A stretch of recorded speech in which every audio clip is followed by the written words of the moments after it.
గతంలో గూడా చూసినట్టయితే సార్ అంటే మీ ప్రతి ఒక్క కార్యాచరణకి చేసే పథకానికి ఒక డిఫరెంట్‌గా అంటే గతంలో చూసినప్పుడు ఏది ప్రాణదాత అంబులెన్స్ అని కావచ్చు. కంది సినన్న పెళ్లి కథ అని కావచ్చు. అవును. తర్వాత అంటే ప్రతి దానికి ఒక డిఫరెంట్ యాటిట్యూడ్‌తో ఎళ్తున్నారు. అంటే దీని వెనక ఏమైనా ప్రణాళిక ఉందా అంటే? నాకు ప్రజల మీద ప్రేమ నుంచి పుట్టినాయి ఇవన్నీ. నా పుట్టిన గడ్డ ఆదిలాబాద్ మీద, ఇక్కడి ఆదిలాబాద్ ప్రజల మీద ప్రేముంది. ఆ ప్రేమ నుండి, ప్రజల బాధల నుండి పుట్టుకొచ్చినవే ఈ సేవా కార్యక్రమాలు. ప్రజల కోసమే నేను వ్యాపారాలను, వేలాది మందికి ఉపాధినిచ్చే సంస్థలను, వందలాది కోట్ల టర్నోవర్ కలిగిన సంస్థలను, అమెరికాను వదిలిపెట్టి వచ్చిన.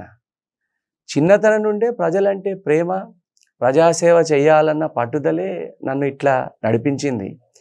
ఆదిలాబాదును సమస్యల నుండి విముక్తం చేసి అగ్రగామిగా చూడాలన్నది, ఆదిలాబాద్ను అన్ని రంగాల్లో అగ్రమగామిగా నిలబెట్టాలన్నదే నా తపన.